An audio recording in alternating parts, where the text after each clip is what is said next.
नमस्कार, जय हिंद, वंदे मातरम दोस्तों। स्वागत है आप सभी का हमारे यूट्यूब चैनल स्टडी पॉइंटर्स में। और आज से यहाँ पर हम स्टार्ट कर रहे हैं वीडियो री एग्ज़ाम के लिए हिंदी का प्रैक्टिस सेट नंबर पहला। तो यहाँ पर हम यूथ कंपटीशन का जो आपके यहाँ पर आता है यूपी ट्रिपल एससी के जो वीडियो के एग्ज़ाम अभी तक जो हुए हैं, तो उनसे रिलेटेड यहाँ पर जो क्वेश्चन अभी तक पूछे गए हैं और जो आने की प्रबल संभावना है, तो उनके यहाँ पर हम जो है साथ-साथ प्रैक्टिस करने वाले हैं। तो वीडियो को बहुत ही ध्यान से देखिएगा। हिंदी के 50 क्वेश्चन यहाँ पर हम कवर करने वाले हैं। व्याख्या सहित हम आपको यहाँ पर डिटेल में समझाने वाले हैं। तो बने रहिएगा हमारे साथ। और चैनल से अगर आप पहली बार जुड़े हैं तो चैनल को सब्सक्राइब कर लीजिएगा, बेल आइकन को प्रेस कर लीजिएगा, जिससे कि आने वाली वीडियो का नोटिफिकेशन आपको समय से मिल सके। तो चलिए शुरू करते हैं आज का इम्पोर्टेंट लेक्चर। तो इस तरीके से आप यहाँ पर देख सकते हैं प्रैक्टिस सेट नंबर ये पहला आपको यहाँ पर हम कराने वाले हैं। तो चलिए शुरू करते हैं। पहले यहाँ पर देखते हैं जो पहला यहाँ पर गद्यांश का पार्ट दिया गया है। जो क्वेश्चन है 1 से 4 तक जो क्वेश्चन आएंगे आपके इसी गद्यांश से पूछे गए हैं, यानी कि 4 प्रश्न इस गद्यांश से आपको देखने को मिलेंगे।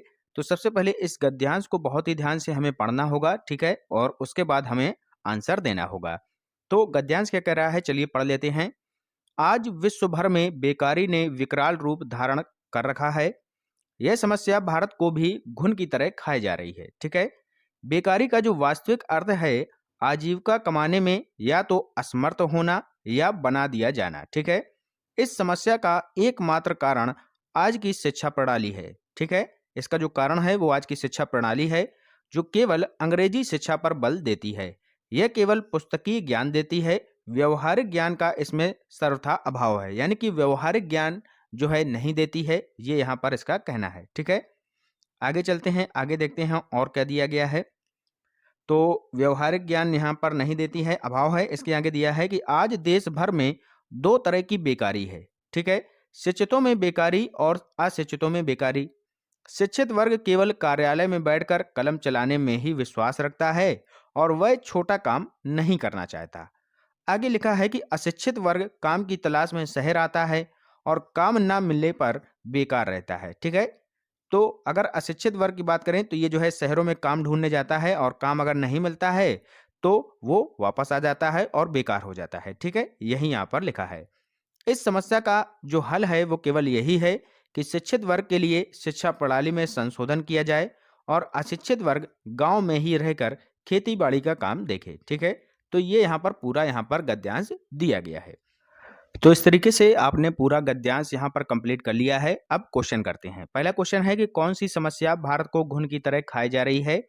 तो हमने ऊपर पढ़ाया था आपको कि जो बेकारी की समस्या है ये भारत को पूरा जो है घुन की तरह खाए जा रही है। क्लियर। नेक्स्ट क्वेश्चन है कि आज की शिक्षा प्रणाली में किसका अभाव है। तो व्यवहारिक ज्ञान का अभाव है, ये भी पैराग्राफ में दिया गया था। नैतिक ज्ञान तो मिलता है, हिंदी ज्ञान भी मिलता है, अंग्रेजी ज्ञान तो भरपूर मिल रहा है, ठीक है। क्योंकि अंग्रेजी शिक्षा की यहाँ पर जो है ज़्यादा आजकल जो है यहाँ पर रुझान बढ़ चुका है। नेक्स्ट क्वेश्चन देखते हैं, क्वेश्चन नंबर तीसरा। क्वेश्चन नंबर तीसरा क्या कह रहा है कि बेकारी की समस्या का एकमात्र कारण क्या है। तो वो है हमारी आज की जो आधुनिक शिक्षा प्रणाली है, यही इसका मुख्य कारण है। क्लियर हो गया। नेक्स्ट क्वेश्चन, अगला प्रश्न है कि कौन सा वर्ग काम की तलाश में गांव से शहर आता है। तो गांव से जब शहर आता है तो वो आता है बच्चों अशिक्षित वर्ग। ऑप्शन नंबर बी यहाँ पर राइट आंसर हो जाएगा। यही जो है काम जो है इसको नहीं मिल पाता है और इसी वजह से ये जो है काम की तलाश में शहर आता है। क्लियर हो गया। तो ये सारे 4 क्वेश्चन थे जो कि आपको पैराग्राफ के माध्यम से करने थे। नेक्स्ट अब देखते हैं अगला क्वेश्चन, क्वेश्चन नंबर 5वां। संशोधन में उपसर्ग कौन सा है। संशोधन में बच्चों हो जाएगा आपका सम उपसर्ग। सा और माँ, आधी माँ बनेगी। यहाँ पर देखिए हलंत लगा हुआ है, ये याद रखिएगा। ये वाला सम नहीं होगा, ठीक है।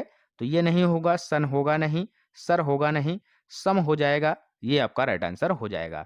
जैसे आपने संस्कृत लिखा होगा, संस्कृत लिखते हैं, इसमें भी उपसर्ग कौन सा है, सम उपसर्ग है।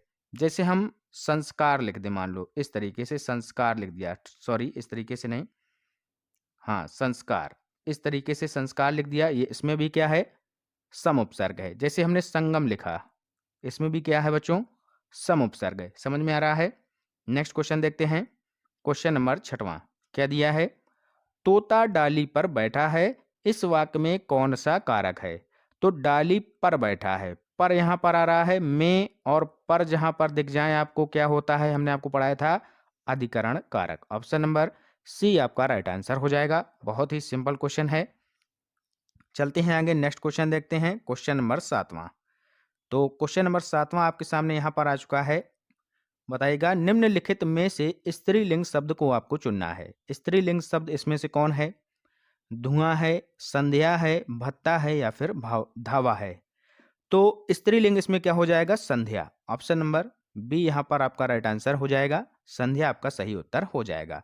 अगला प्रश्न है, चिड़िया शब्द जो है इसका प्रयोग आपको बहुवचन में करना है। तो चिड़िया का बहुवचन क्या होगा ये आपको बताना है। तो चिड़िया का जो बहुवचन हो जाएगा वो हो जाएगा चिड़िया।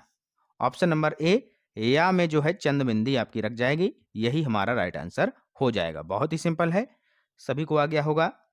नेक्स्ट क्वेश्चन, अनंत शब्द का सही जो है संधि विच्छेद करना है आपको। अनंत शब्द का सही संधि विच्छेद क्या हो जाएगा?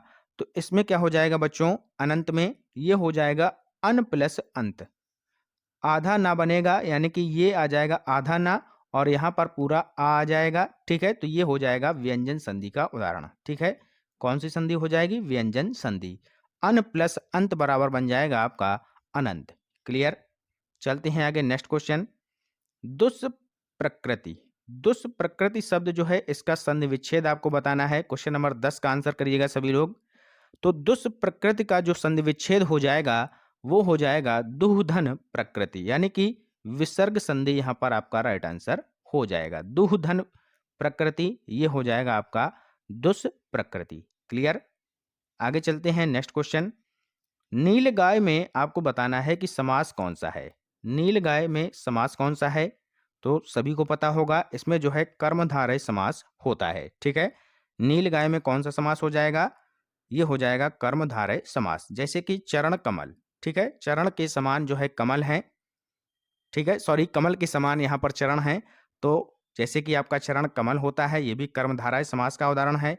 कमल नयन, ठीक है, जैसे कि जो नयन है वो कमल के समान है, ये भी आपका कर्मधारय समास का उदाहरण है। चंद्रमुख हो गया, नीलकंठ हो गया, महादेव हो गया, महापुरुष हो गया, ये सारे आपके उदाहरण आते हैं कर्मधारय समास के अंतर्गत। क्लियर, कोई डाउट?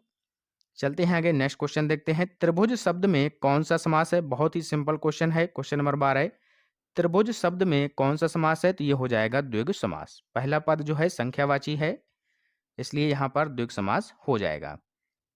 अगला क्वेश्चन देखते हैं, निम्नलिखित में से किस शब्द में उपसर्ग है? लालिमा में है, पराजय में है, दशक में है, या फिर कारीगर में है? तो इसमें जो है पराजय में है, परा उपसर्ग लगा है। तो ऑप्शन नंबर बी यहाँ पर राइट आंसर हो जाएगा। ठीक है, पराजय इसका सही उत्तर हो जाएगा। जैसे आपने पढ़ा होगा पराक्रम एक शब्द होता है, परा उपसर्ग इसमें भी लगा है। ठीक है, अगर देखें तो जैसे कि एक शब्द होता है परामर्श, परामर्श, तो परा उपसर्ग इसमें भी लगा है। क्लियर हो गया। आगे देखते हैं, नेक्स्ट क्वेश्चन, क्वेश्चन नंबर 14, इनमें से कौन सा शब्द जो है वर्तनी की दृष्टि से शुद्ध है? शुद्ध शब्द यहाँ पर पूछा गया है। आशीर्वाद ऐसे लिखा जाएगा, या फिर आशीर्वाद, या फिर आशीर्वाद, या फिर आशीर्वाद। तो यहाँ पर आशीर्वाद बाद तो बिल्कुल गलत है। ठीक है, अब बचा आशीर्वाद या फिर इस तरीके से आशीर्वाद। तो जो आशीर्वाद लिखा जाएगा वो बच्चों ऑप्शन नंबर सी में सही से लिखा है, यही हमारा राइट आंसर हो जाएगा, यानी कि वाह के ऊपर रा उड़ते ही है। ठीक है, नेक्स्ट क्वेश्चन, क्वेश्चन नंबर 15, इनमें से शुद्ध वाक्य का आपको चयन करना है। शुद्ध वाक्य कौन सा है बताइएगा। मेरे प्राण निकल गए, मेरा प्राण निकल गया, मेरा प्राण निकल गया बिल्कुल गलत है। मेरा प्राण निकल गए ये भी गलत है। मेरी प्राण, भैया मेरी तो नहीं होगा। ऑप्शन नंबर ए, मेरे प्राण निकल गए, यही हमारा राइट आंसर हो जाएगा। बिल्कुल सिंपल है। आगे चलते हैं, नेक्स्ट क्वेश्चन देखते हैं, निम्नलिखित में से कौन सा शब्द हवा का पर्यायवाची नहीं है? तो हवा का पर्यायवाची आपको बताना है। पर्यायवाची का एक हम सेपरेट वीडियो आपको करा चुके हैं, ट्रिक के माध्यम से हमने आपको बताया है। जिन्होंने नहीं देखा है अभी तक वो वीडियो, डिस्क्रिप्शन में लिंक है, जाकर आप लोग देख लीजिएगा। तो हवा का पर्यायवाची यहाँ पर आपको बताना है। क्वेश्चन नंबर 16 का आंसर आप लोग दीजिएगा। अनिल, अनल, मारुत, या फिर पवन। अनिल तो हवा का पर्यायवाची होता है, मारुत भी होता है, पवन भी होता है। ठीक है, लेकिन जो अनल है, आग, पावक, अनल, दहन, ये आग का पर्यायवाची है, अग्नि का। ठीक है, तो ये हमारा राइट आंसर हो जाएगा। Clear. Next question, question number 17 का आंसर बताइएगा सभी लोग। क्वेश्चन नंबर 17, निम्नलिखित में से कौन सा शब्द कमल का पर्यायवाची शब्द नहीं है? तो कमल का पर्यायवाची शब्द कौन सा नहीं है ये आपको बताना है। अरविंद जो है यहाँ पर होता है कमल का पर्यायवाची। सरिसिज होता है नहीं होता है बताइएगा। सतदल और अमी, अमी जो होता है ये किसका होता है बच्चों? अमृत का। ऑप्शन नंबर डी यहाँ पर राइट आंसर हो जाएगा। अमी किसका होता है? अमृत का पर्यायवाची होता है।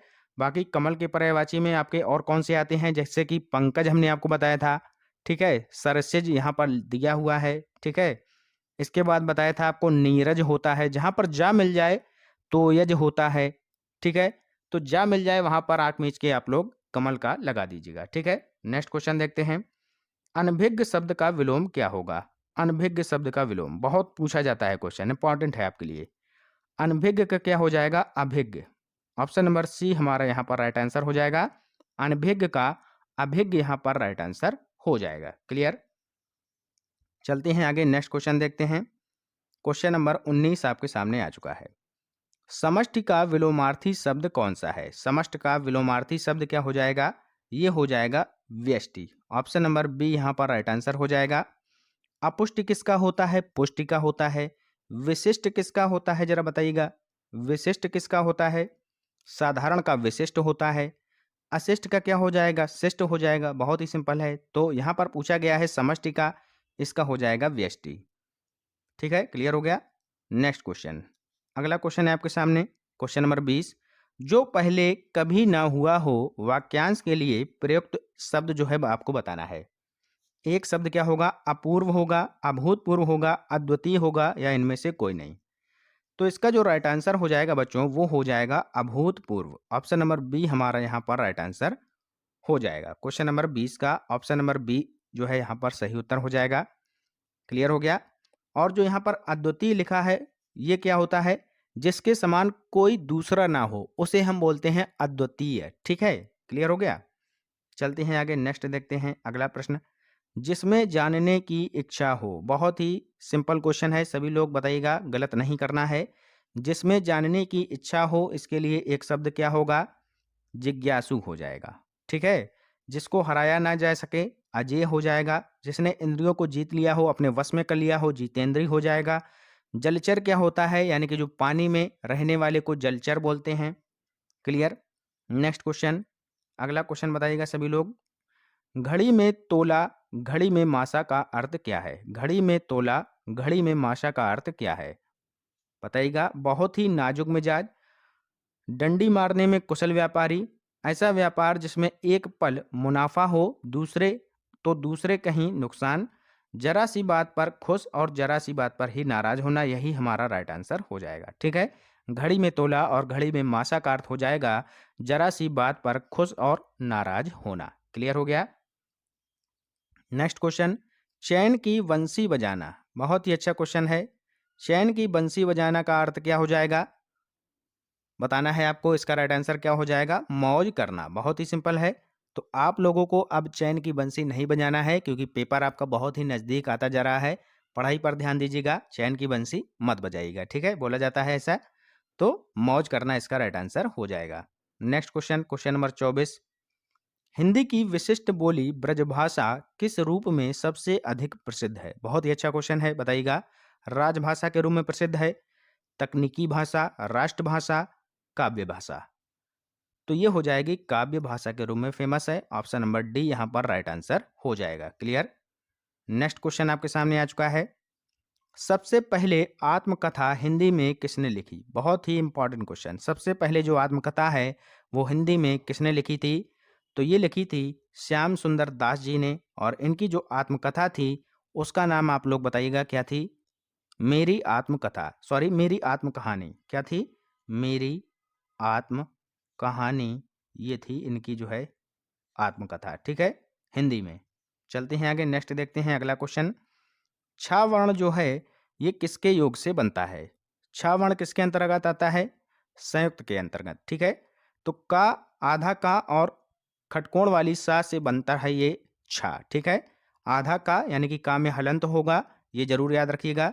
और खटकोण वाली सा के द्वारा ये जो है मिलकर बनता है। अगला क्वेश्चन है 27 नंबर, चा और छा जो है वर्ण जो है इनका उच्चारण स्थान कौन सा है? तो चा और छा आ जाएंगे तालु के अंतर्गत। ऑप्शन नंबर ए यहाँ पर राइट आंसर हो जाएगा। मूर्धा में कौन से आते हैं बताइएगा? हमने आपको एक ट्रिक बताई थी, जरा वो नोट कर लीजिएगा। फिर से हम आपको याद दिला दें, KTMDO, KTMDO इसका मतलब क्या है? के से होता है मतलब कंठ, ठीक है, के से मतलब कंठ होता है, टी से मतलब होता है तालु, एम से मतलब होता है मूर्धा या मूर्धन्य जिसको हम बोलते हैं, डी से मतलब होता है दंत का, और ओ से मतलब होता है ओष्ठ का। नोट कर लीजिएगा, ठीक है। का यहाँ पर का वर्ग आ जाएगा, सबसे पहले का वर्ग, फिर टी ये आ जाएगा चा वर्ग पूरा, चाचा जाजा यहाँ वाला। अब एम से क्या आ जाएगा? यहाँ पर टा वर्ग आ जाएगा, ठीक है, टा वर्ग लिख लीजिएगा। फिर डी वाला जो आ जाएगा ये आ जाएगा ताथा दाधा ना वाला, ठीक है, ता वर्ग आ जाएगा। और फिर ओष्ठ से आ जाएगा पा वर्ग, ठीक है, नोट कर लीजिएगा। तो यहाँ पर KTMDO याद करना है। का वर्ग जो है का खा गा गा ये है कंठ, चा वर्ग पूरा आ जाएगा तालु के अंतर्गत, टा वर्ग पूरा आ जाएगा मूर्धन्य के अंतर्गत, ता वर्ग आ जाएगा आपका पूरा दंत के अंतर्गत, और पा वर्ग आ जाएगा आपका पूरा ओष्ठ के अंतर्गत। आपको केवल याद रखना है KTMDO, 3 बार हमारे साथ बोलिए KTMDO, KTMDO, KTMDO, KTMDO, ठीक है।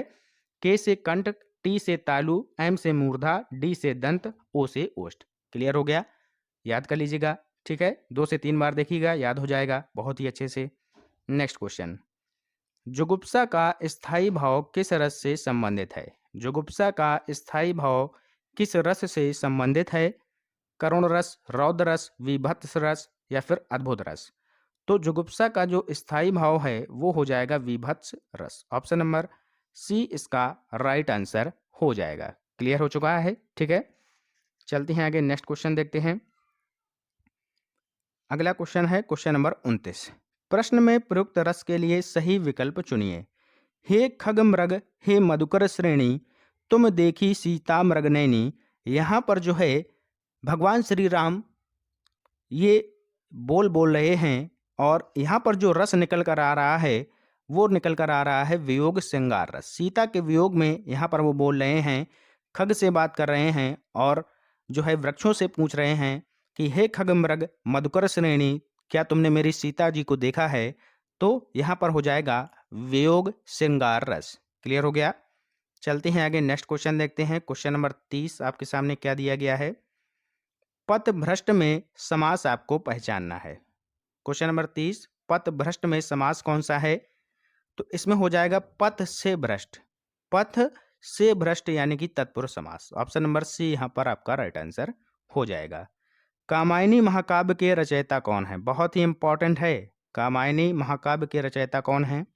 ये है बच्चों Jaishankar Prasad. Option number C यहाँ पर राइट आंसर हो जाएगा। इनकी एक जो है आंसू, ये भी काफ़ी पूछी जाती है, आंसू रचना है। एक है झरना, ये भी काफ़ी पूछी जाती है। कामायनी यहाँ पर लिखा है, ठीक है, इसको तो आप लोग बता ही देंगे, ठीक है। एक है आपकी लहर, ठीक है, लहर भी है, ये भी जयशंकर प्रसाद जी के द्वारा रचित है।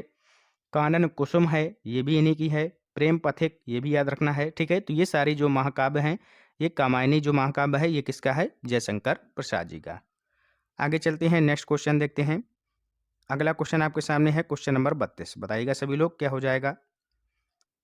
यहाँ पर लिखा है कि दिव्य सावसान का समय मेघमय आसमान से उतर रही है, वह संध्या सुंदरी परी सी धीरे धीरे धीरे। इन पंक्तियों में कौन सा अलंकार है? अलंकार आपको यहाँ पर पहचानना है। Question number 32। तो यहाँ पर क्या हो जाएगा बच्चों कि जिस पंक्ति में निर्जीव वस्तु का वर्णन सजीव की तरह किया जाए तो वहां पर कौन सा हो जाता है? मानवीयकरण अलंकार। ऑप्शन नंबर डी यहाँ पर हमारा राइट आंसर हो जाएगा, मानवीयकरण अलंकार। क्लियर? नेक्स्ट क्वेश्चन, अगला क्वेश्चन देखिएगा, क्वेश्चन नंबर 33। ले चला साथ में तुझे कनक, ज्यों भिक्षुक लेकर स्वर्ण झनक में अलंकार बताइए। तो आपने एक सुना होगा, यहाँ पर जो अलंकार हो जाएगा वो हो जाएगा बच्चों कौन सा? उत्प्रेक्षा अलंकार। Option number B. कैसे हो जाएगा? यहाँ पर एक शब्द हमने देख लिया ज्यों। आपने कुछ शब्द लिखे होंगे, जनु जानो, मनु मानो, मनहु ज्यों। जैसे कि यहाँ जहाँ पर आपको दिख जाए जनु शब्द, जानो शब्द दिख जाए, ठीक है, मनु मानो, ठीक है, जैसे मनु दिख जाए, मानो दिख जाए, मनहु दिख जाए, ठीक है, ये सारे शब्द जहाँ पर दिख जाएं, ज्यों दिख जाए, तो आपको वहाँ पर आंख मीच के उत्प्रेक्षा अलंकार राइट कर देना है, ठीक है। उत्प्रेक्षा अलंकार यहाँ पर हो जाएगा। क्लियर है? जनु जानो, मनु मानो, ये ज्यों ऐसे शब्द अगर आपको मिलते हैं तो उत्प्रेक्षा अलंकार हो जाएगा। क्लियर है? अगला क्वेश्चन, यद्यपि वह पंडित है फिर भी हठी है, इसको जो है संयुक्त वाक्य में परिवर्तित करने पर सही उत्तर आपको बताना है। बताइएगा क्या हो जाएगा इसका राइट आंसर। यद्यपि वह पंडित है फिर भी हठी है, इसको हमें बदलना है संयुक्त वाक्य में। कैसे बदलेंगे? वह पंडित है किंतु हठी है, तो इसी तरीके से हम इसको बदल देंगे, ये हो जाएगा हमारा संयुक्त वाक्य। ऑप्शन नंबर ए इसका जो है राइट आंसर हो जाएगा। ठीक है, हो जाएगा कि नहीं हो जाएगा बताइएगा। नहीं होगा, क्यों नहीं होगा जरा बताइएगा। यही होगा, बिल्कुल सही है, वह पंडित है किंतु हठी है, यही हो जाएगा हमारा राइट आंसर। अगर हम बात करें जैसे कि दो सरल वाक्य हैं और स्वतंत्र वाक्य हैं, जब इनको योजक चिन्हों जैसे कि और हो गया, तथा हो गया, इसलिए हो गया, सो, अतः, ठीक है, अन्यथा हो गया, अगर इनके द्वारा जोड़ा जाता है तो ये संयुक्त वाक्य कहलाते हैं। ठीक है, क्लियर हो गया। चलते हैं नेक्स्ट क्वेश्चन की तरफ। अगला क्वेश्चन देखिएगा, क्वेश्चन नंबर 35। निम्न शब्द में प्रयुक्त प्रत्यय के लिए सही विकल्प चुनिए। मच्छरदानी कौन सा प्रत्यय है? दानी लगा है भैया, पीछे दिख रहा है, बिल्कुल आसान है। ऑप्शन नंबर डी यहाँ पर राइट आंसर हो जाएगा। क्लियर हो गया। नेक्स्ट क्वेश्चन, सत्याग्रह, बहुत ही इंपॉर्टेंट। सत्याग्रह शब्द का जो है यहाँ पर संधि विच्छेद आपको करना है और बहुत ही सिंपल संधि विच्छेद है यहाँ पर। बताइएगा सभी लोग क्या हो जाएगा इसका राइट आंसर। सत्याग्रह में बताइएगा सत्य प्लस आग्रह कौन सा हो जाएगा?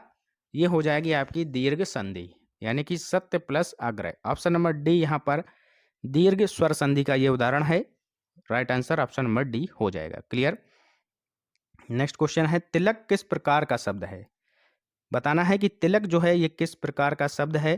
तो ये है बच्चों तत्सम शब्द। ऑप्शन नंबर ए यहाँ पर राइट आंसर हो जाएगा।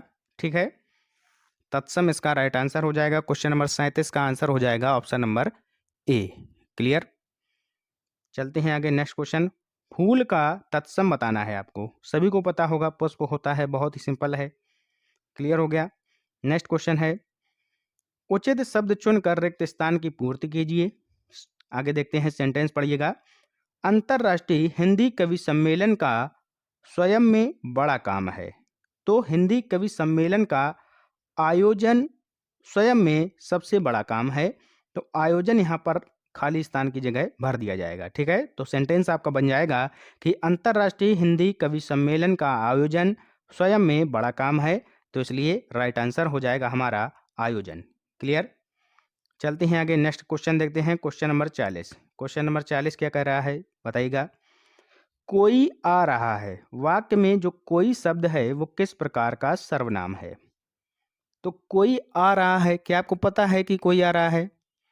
तो अनिश्चयवाचक। ऑप्शन नंबर ए यहाँ पर राइट आंसर हो जाएगा। बहुत ही सिंपल है। ठीक है, कोई आ रहा है अनिश्चयवाचक सर्वनाम हो जाएगा।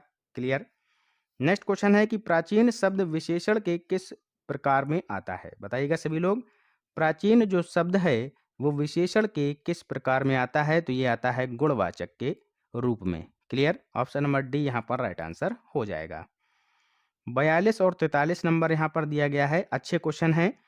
इनको हमें मिलान करना है। ठीक है, मिलान मतलब इनको हमें सेट करना है। ठीक है, कैसे करना है? कुल मिलाकर आत्मरक्षा ये दिया गया है। इसके बाद कौन सा सेंटेंस इसमें हमें जोड़ना है? ये पहला यहाँ पर या ऑप्शन दिया गया है, फिर रा ऑप्शन है, फिर ला है, फिर वा ऑप्शन है। ठीक है, तो कुल मिलाकर आत्मरक्षा के मामले में महिला आयोग, इसके बाद आ जाएगा के मामले में महिला आयोग, यानी कि सबसे पहले आ जाएगा वा ऑप्शन। कौन सा आ जाएगा? वा वाला। ठीक है, फिर देखते हैं तो सेंटेंस क्या बनना है कि कुल मिलाकर आत्मरक्षा के मामले में महिला आयोग, फिर इसके बाद क्या आएगा कि रपट तथा पुलिस अधिकारियों की, इसके बाद आ जाएगा रा वाला, वा के बाद आ जाएगा या ऑप्शन। ठीक है, या ऑप्शन आ जाएगा। ठीक है, ये या ऑप्शन ये दिया है, सबसे पहले वाह वाला आया। अब सेंटेंस पढ़िए, कुल मिलाकर आत्मरक्षा के मामले में महिला आयोग की रपट तथा पुलिस अधिकारियों की बातों से यही निष्कर्ष सामने आता है कि छात्राओं को आत्मरक्षा के लिए जो है सुरक्षा के तरीकों में निपुण बनाना। ठीक है, तो यहाँ पर इसके बाद सबसे पहले या वाला ऑप्शन आया, सॉरी वाह वाला आया था, वाह फिर या आया, इसके बाद आया आपका रा वाला ऑप्शन, फिर आया सबसे लास्ट में ला वाला। तो वाह या रा ला, वाह या रा ला, ऑप्शन नंबर सी में दिया गया है। इस तरीके से ये सेंटेंस पूरा होता है। क्लियर, समझ में आ रहा है? नहीं समझ में आया, चलिए नेक्स्ट क्वेश्चन इसी टाइप का है, चलिए इसको देख लेते हैं। तो इसको समझिएगा, यहाँ पर क्या लिखा है, सामाजिक जीवन में, क्या लिखा है, सामाजिक जीवन में। इसके बाद ये ऑप्शन दिए गए हैं, ये जो ऑप्शन आप ए बी सी डी लिखते थे ना, उसी टाइप से यहाँ पर ए बी सी डी ना दिए गए हैं, यहाँ पर क्या दिया गया है, या रा ला वा। ठीक है, बस इसको इस तरीके से समझना है, A B C D option नहीं दिए गए हैं, या रा ला वा ये ऑप्शन यहाँ पर दिए गए हैं। ठीक है, तो इस तरीके से आप लोग इनको समझिएगा। ठीक है, अब यहाँ पर जरा बताइएगा कि सामाजिक जीवन में इसके बाद क्या जोड़ते हैं आगे, इसको समझिएगा, फिर बताइएगा सभी लोग क्या जोड़ा जाए। इसमें जोड़ा जाएगा कि सामाजिक जीवन में क्रोध की जरूरत बराबर पड़ती है। ठीक है, यदि क्रोध ना हो तो मनुष्य दूसरों के द्वारा पहुंचाए जाने वाले बहुत से कष्टों की चिर निवृत्ति का। ठीक है, तो इस तरीके से ये सेंटेंस पूरा होगा, यानी कि सबसे पहले आएगा या वाला ऑप्शन, क्रोध की जरूरत बराबर पड़ती है सामाजिक जीवन में। ठीक है, इसके बाद आएगा ला वाला ऑप्शन, यदि क्रोध ना हो तो। ठीक है, ला वाला आ गया, यानी कि या और ला सबसे पहले आएंगे, तो ऑप्शन नंबर ए हमारा राइट आंसर हो जाएगा। क्लियर, इस तरीके से आपको इनको करना है। नेक्स्ट क्वेश्चन देखते हैं।